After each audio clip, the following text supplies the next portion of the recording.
Start thinking about that, it becomes difficult because it comes into, okay, what do I do? Because if I just stop doing it, then the desire still remains. And this isn't the case that Paul's talking about.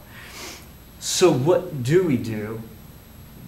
We can take a cue from a man like A.W. Tozer who would give 3 sermons a week. And when asked, Mr. Tozer, how is it that you put together these 3 great sermons every week?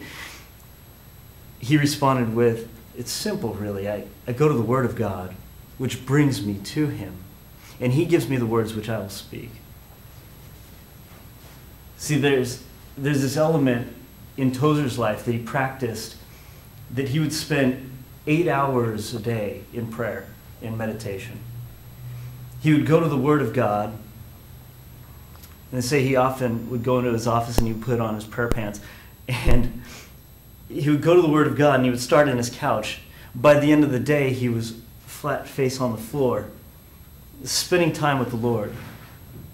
That is how he undertook this method of letting the Spirit dwell in his body.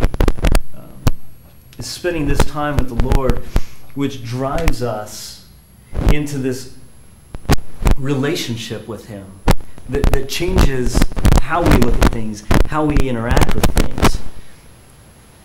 See, Paul carries on in verse 14 to say, for all who are being led by the Spirit of God, these are the sons of God. For if you have not received a spirit of slavery leading to fear again, but you have received a spirit of adoption as sons, by which we cry out, Abba, Father. The Spirit Himself bears witness with our spirit that we are children of God.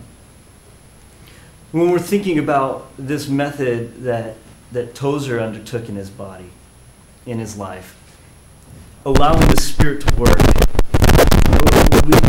when we see these changes happening in our life, we can see that it's the Spirit that's working and not our own selves. It's this method of an inward change that we don't just stop and say, I'm not going to do this. I don't want to do this.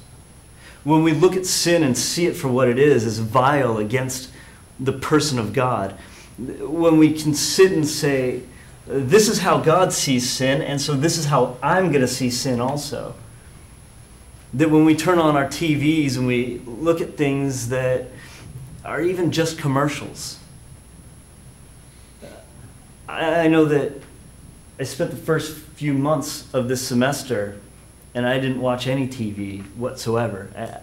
I went home and within hours I felt this change that had happened. That the TV, the programming that was happening was affecting me, and not in a way that I liked.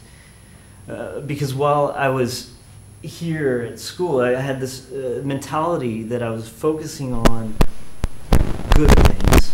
And when I went home and turned on the TV, it wasn't good. It stirred up in me this dissatisfaction with the way that my life was. It wasn't holy.